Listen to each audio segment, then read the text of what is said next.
अन्यतम आचार्य हम लोगों की परंपरा में नरोत्तम दास ठाकुर हैं। उन्होंने भी गिरिराज जी के विषय में, राधा कुंड के विषय में, ब्रज की भूमि में कुछ कहा है, विशेषकर परिक्रमा के विषय में।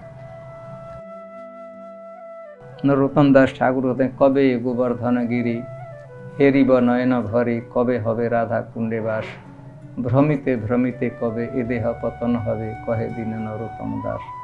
ये बंगला में छंद है, पद है।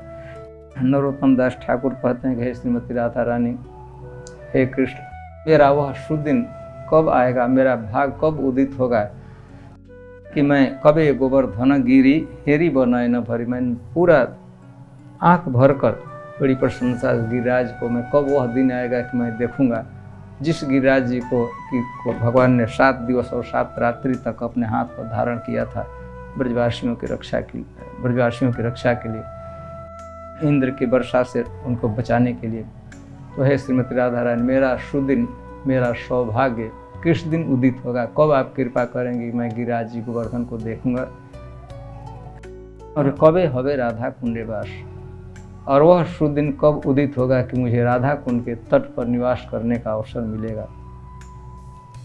अच्छा है, जीवन में इच्छा होनी चाहिए कि राधा कुंड के तट पर, अच्छा तो है जीवन भर वहीं रहने का परमिशन आज्ञा श्रीमती राधा रानी दे दे, नहीं तो कम से कम 3 रात्रि 3 दिवस, और वह भी नहीं है तो कम से कम 1 रात्रि भी राधा कुंड के तट पर निवास करने का कम से कम इच्छा करनी चाहिए। राधा रानी की कृपा होगी तो अभी सौभाग्य हमें प्राप्त होगा।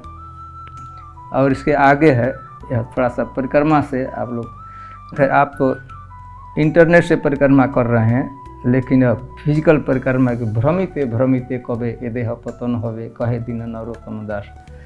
नरोत्तम के भ्रमिते भ्रमिते मतलब घूमते घूमते, एक वन से दूसरे वन, दूसरे से तीसरे, तीसरे से चौथे। हे कृष्ण, हे श्रीमती राधा रानी, मेरा वह सुदिन कब है कि एक वन से दूसरे समय जाते जाते हमारे शरीर की शक्ति इच्छास हो जाए कि नष्ट हो जाएगी, हमारे इंद्रियों की शक्ति हमारे देखने की शक्ति, सुनने की शक्ति नष्ट हो जाएगी।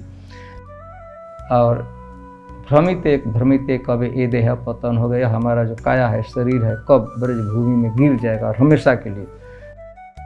भ्रमिते भ्रमिते कबे ए देह पतन हवे, कहे दीन नरोत्तम दास।